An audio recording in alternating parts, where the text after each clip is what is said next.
ጫኔ ከመረኩ ጥያቄ ያቀርባሉ። እነዚህም ይላሉ ብልጽግና አልሰማማ ላይ ችግሮቻችን ካለ ሰንበትበት ብለዋል። ታዲያ ብዙ ትችቶችን አቅርበው ብልጽግና የሚታየው ጦርነት እንዲሁም የቄስ ሞገሲዎች ጭብጨባ ብቻ ነው ሲሉ የኢፌዴሪ ጠቅላይ ሚኒስትር ዶክተር አብይ አህመድ በአንጻሩ ምላሽ ሲሰጡም እኛ ብልጽግናዎች ጉዱ ካሳ እንባላለን እንጂ ፊት አውራሪዎች በሌሉበት እንዴትስ ቄስ ሞገሲዎች ይበዛሉ? እኛ መንደር እንደዚህ አይነት ታሪክ የለም።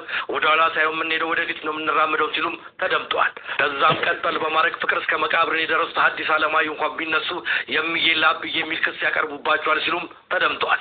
እናንተስ ምን ትላላችሁ? ህዝቡ ውስጥ በዚህ ገጸ ባህሪ የቱ ጋር ይገኛል? የቱ ጋር ይወከላል? መልሳችሁን ኮሜንት ላይ አስቀምጡልኝ። ሰላም ለሀገራችን፣ ሰላም ለህዝባችን። እድልሽ ነው የሚወጣው። እድሜ ለልጄ ትንሽ እንደቆያለ ልጁ ልክ ዶሮ አርደሽው እንደሚንደፋደፍ አለ ልጁ እንደፋደፋል። ወይ ለሱ አቦሎች አስከትስ በጣም ይከብዳል ማለት ልጄ ያየው እጅግ በምድር ላይ የሚከብድ ነው። ይኸው ልጅ በጣም አረመኔ ፍጡር እውነቴን ነው የምልሽ።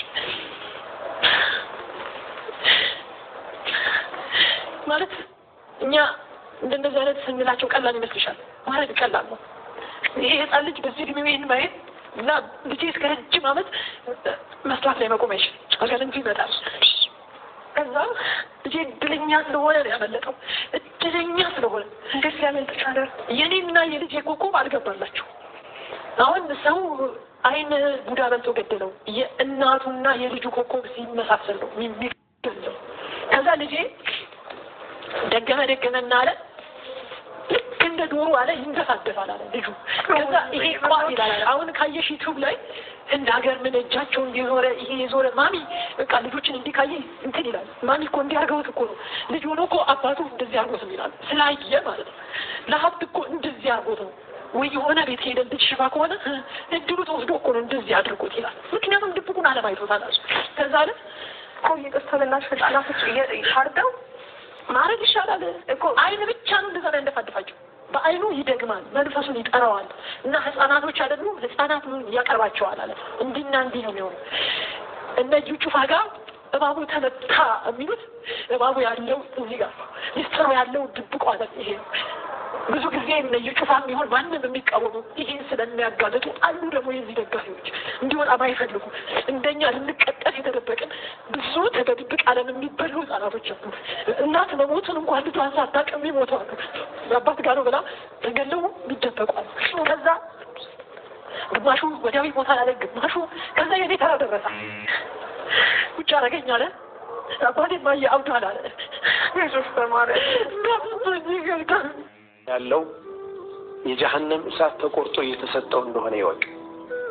ማስረጃ ላይኖራት ይችላል። እቺ ምስኪን እናት ከሷ ተደብቆ ንብረት በእናት ስም፣ በእህት ስም፣ በወንድም ስም ተደርጎ ከሷ የሚሸሽበት ሁኔታ በእርግጥ ማስረጃ ላይኖር ይችል ይሆናል። ዛሬ ግን የነገው መሕከማ ላይ ማሊክ የውሚዲን የቂያማ ቀን ገዢ ሆነው አላህ Subhanahu Wa Ta'ala ፊት እዛ ፍርድ ቤት ግን ማጭበርበር አይቻልም፣ መሸወድ አይቻልም።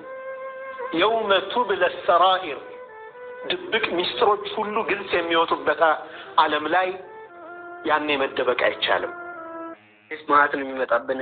እስቲ እንየው። እስቲ ከፍተኛ ስንት የሚጠሩ ይመስላችኋል? ለኔ 500 ብር በቃ 1000 በጣም በዛ ይበል። በጣም ሌክቸር የሆነ ቤት መኪና ሌክቸር የሆነ ትምህርት ቤት ሲሆን ሰርቪስ ሲኖረው ምናምን 1000 በቂ ነው። ተኛ ካምብሪጅ አካዳሚ የሚያስከፍለው 260 ከ390 አላልኳችሁም? እኔ እንደውም አበዛሁት። 360 390 በቂ ነው። ከነምዝገባው በቂ ነው። አይ ያን ያህልም አይተካበት። እኔ እንደውም ባለፈው ስላየው በጣም አበዛሁት። አያችሁ 390 እሺ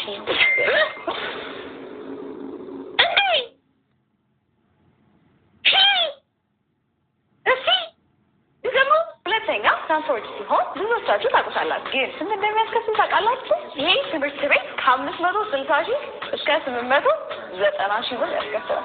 አንደኛው ከመናገር በፊት እናንተ ማለት ስንት ነው የተማራችሁ?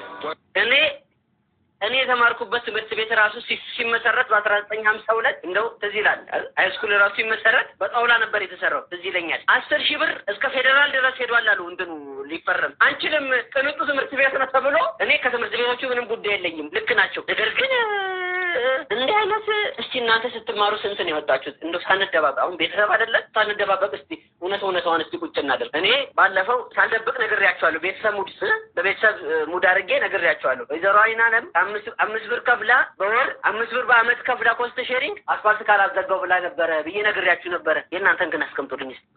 30 ኪሎ ሜትር ርቀት ላይ እንደሚገኝ ያስታውሱት አብይ የራሳቸውን መጽሐፍ ገጽና ርዕስ እየጠቀሱ ስለ ቀይ ባህር ማሰብና መጽሐፍ የቆየ ተግባራቸው መሆኑን ለማስረዳት ጥረዋል። ከኤርትራ ጋር ለመዋጋትም ቅድመ ሁኔታ አስቀምጠዋል።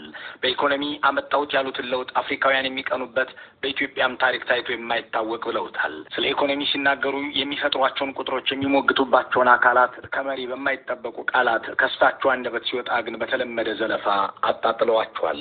የትግራይ ጊዜያዊ መንግስት እንደ አዲስ እንደሚዋቀር ለዚህም አዋጅ እንደሚሻሻል ግለሰቦችም ተገምግመው እንደሚቀየሩ ተናግረዋል። አቶ ጌታቸው ረዳን፣ ጀነራል ታደሰ ወረደንና ጀነራል ጻድቃንንም ሲያመሰግኑ ተሰምተዋል። ከህወሓት ጋር እየተነጋገሩ መሆኑንም አንስተዋል። በዝርዝር እንመልከተው። የሙሉ ጊዜ ጦረኛና አልቄት ጠማቂ አገዛዝ እንዲሆን አድርጎታል። ብልጽግና ፓርቲ በሚከተለው ጠቅላይ አገዛዝ ወይም ቶታሊታሪያን ሊደርሽፕ ምክንያት ሰላም ከራቀን ተራረ። ግላጭ ስድብ አይፈቀድም ፓርላማ ውስጥ።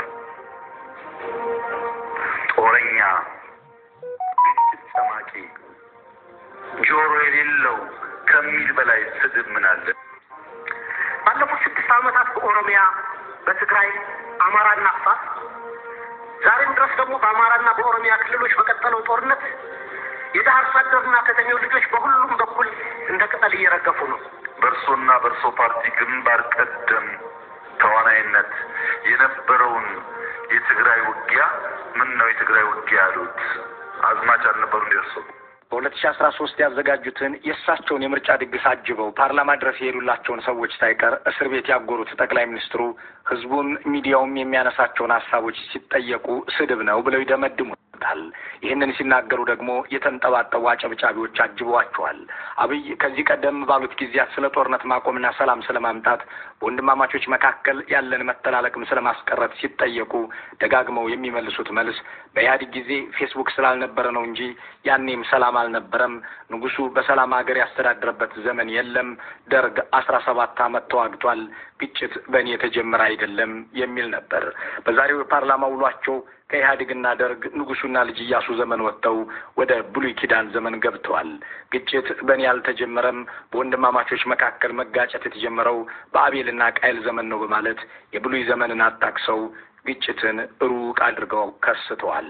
ግጭት ከሁሉም ኩነቶች በላይ ከሰው ልጅ ተፈጥሮ ጋር ከሞላ ጎደል እኩል የነበረ ነገር ነው። ሰው ተፈጠረ፣ ግጭት ጀመረ። ያው እንደምታውቁት በአቤልና በቃይል የጀመረው ማለት ነው። ከሰው ልጅ እድሜ ጋር ነው ግጭት የኖረው። የሰው ልጅ በብሉይ ዘመን ከነበረበት የሰላም እጦት ወጥቶ ዓለማዊ ዓለም ችግር መፍቻ ዘዴዎቹን አብጅቶና አብዝቶ አብዛኛው የዓለም ሕዝብ በሰላም በሚኖርበት በዚህ ወቅት እርስዎ የሚመሯት ሀገር ለምን ሚሊዮኖች የሚያልቁባት ሆነች? ዓለም ከአቤልና ቃይል ዘመን የበለጠ ስልጡንና ዘመናዊ ሆኖ ምድር ብቻ ሳይሆን ሰማይም ለሰው ልጅ ምቹ እንዲሆን እየሰራ ባለበት በዚህ ወቅት እርስዎ ግን በጓንዴና ጎራዴ ጭምር ተዋግተህ ስልጣኔን አድን፣ በድንጋይም ቢሆን ታንክ ማርከህ ታጠቅ ያለ መንግስት መሪ መሆንዎን መዘንጋትዎ ለምንድን ነው? ከእርስዎ በፊት በየትኛውም ዘመን አጋጥሞ የሚያውቅ እልቂትስ በእርስዎ ዘመን መፈጠሩ ለምን ይመስልዎታል? ሰውን ከነነፍሱ ከማቃጠል በቢላ እስከ ማረድ ድረስ የሚጨክን የእህቶቹን ገላ ሳይቀር ጦር ሜዳ የሚያደርግ ሰራዊት ጠቅላይ አዛዥ መሆን አይረብሽዎትምን ብሎ የጠየቃቸው ግን የለም። ይልቁንም ሽፍታና ጽንፈኛ እያሉ የሚጠሯቸውን የአማራና የኦሮሚያ ታጣቂዎችን በመተትና በጥንቆላ የሚዋጓቸው መሆናቸውን በመግለጽ ሲናገሩ ተደምጠዋል። ትምህርት ምን ያደርግላቸዋል? የጅብ ቆዳ እጃቸው ላይ አስረው ጥይት አይመታንም ብሎ የሚታገሉ ሰዎች ትምህርት ምን ያደርግላቸዋል? በቅርቡ አንድ ቦታ ላይ የጅብ ግልገል ተሸክመው ሲሄዱ አገኘናቸው። ለምን ሲባል ጥይት እንዳይመታ ነው። እና እነዚህ ድንቁርና ጌቶች ትምህርት እንዳይስፋፋ በብዙ እየጎዱን ይገኛል። እንዲህ ያሉ ገለጻዎችን ከጥቂት ዓመታት በፊት በትግራይ ጦርነት ጊዜ ሲናገሩ የሚደመጡት መንጋዎቻቸው ነበሩ። ከትግራይ ተሸንፈው ከወጡ በኋላ እሳቸው ህዝቡ እንደ ህዝብ ወጋን ብለው ሲናገሩ፣ ደጋፊዎቻቸው ደግሞ ህዝቡ በጠቅላላ ከመዋጋቱ በተጨማሪ ጁንታው አንገቱ ላይ መተት አስሮ ልኮብናል ይሉ ነበር። ይህንን የጥንቆላ ነገር ዛሬ ጠቅላይ ሚኒስትሩ ራሳቸው ገብተውበታል። የጅብ ግልገል ይዘው ተገኙ ያሏቸውን ታጣቂዎች ማንነት ግን አልጠቀሱም። ታዲያ ብልጽግና ይህንን የመሰለ የፕሮፓጋንዳ መረጃ እንዴት በቴሌቪዥን ሳያሳየው በአክቲቪስቶቹም ሳያሰራጨው ቀረ? አንድ የፋኖ ወይም የኦላ ታጣቂ ከጅብ ግልገል ጋር ተያዘ ብላችሁ ሳትናገሩ የመክረማችሁ ሰበብ ምንድን ነው? ከተያዘ እንዴት ለሚዲያ ያላበቃችሁትም ብሎ ያነሳባቸውም የለም። ከዚህ ቀደም በአማራና ኦሮሚያ ካሉ ታጣቂ ኃይሎች ጋር በድብቅ እየተደራደርን ነው ማለታቸውን ያስታወሱት ጠቅላይ ሚኒስትሩ ያ ንግግር ከሁሉም ጋር በተናጠል የተካሄደ እንደነበረም አስረድተዋል። ባለፈው ፓርላማ ላይ ድርድር እያካሄድን ነው ከተቃዋሚዎች ጋር ብያቸው ነበር። ከኦነጎችም አማራ ክልል አካባቢ ካሉ የሚንቀሳቀሱ ኃይሎችም ድርድሮች ነበሩ። በነገራችን ላይ በአማራም በኦሮሚያ በየትኛውም ጎጥ ያለ የጎበዝ አለቃ በየትኛውም ጎጥ ያለ በግራም በቀኝ ይደራደራል። እኔ አይደለሁም እሱ ነው ይላል እንጂ 3 ሰዓታትን የፈጀው የጠቅላይ ሚኒስትሩ የፓርላማ ቆይታ ደሳለኝ ጫኔን ለማብጠልጠል ተቾችን የሀገሪቱ ሕጎች ሁሉ የበላይ ነው የሚባለው ሕገ መንግስቱን ይቃረናል የሚል የሰላ ትችት የቀረበበት የአጠቃላይ ትምህርት አዋጅ ጸድቋል። ምክር ቤቱ ያጸደቀው አጠቃላይ ትምህርት አዋጅ የምክር ቤት አባላት ሕገ መንግስቱን ይቃረናል ሲሉ ተችተውታል። ተማሪዎች ተጨማሪ ፌዴራል ቋንቋ እንዲማሩ የሚያስገድደውን የአጠቃላይ ትምህርት አዋጅ የሕዝብ ተወካዮች ምክር ቤት ትላንት በ2 ተቃውሞና በ10 ድምፅ ተአቅቦ አጽድቆታል። በሕገ መንግስቱ ሲረጋገጥ አንድ ተጨማሪ ቋንቋ ከፌዴራል የስራ ቋንቋዎች መካከል የተማሪ ወይም የወላጅ ምርጫ ታሳቢ ተደርጎ እንደ አንድ ትምህርት አይነት ከ3ኛ ክፍል ጀምሮ እስከ 10ኛ ክፍል ይሰጣል በሚለው አንቀጽ ላይ በርካታ ጥያቄዎች ተነስተውበታል።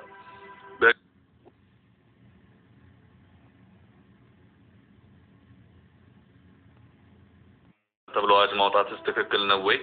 ሶማሊኛ፣ አፋርኛ፣ ትግርኛና ኦሮምኛ የፌዴራል የስራ ቋንቋዎች ሆኑ ባልጸደቀበት ሁኔታ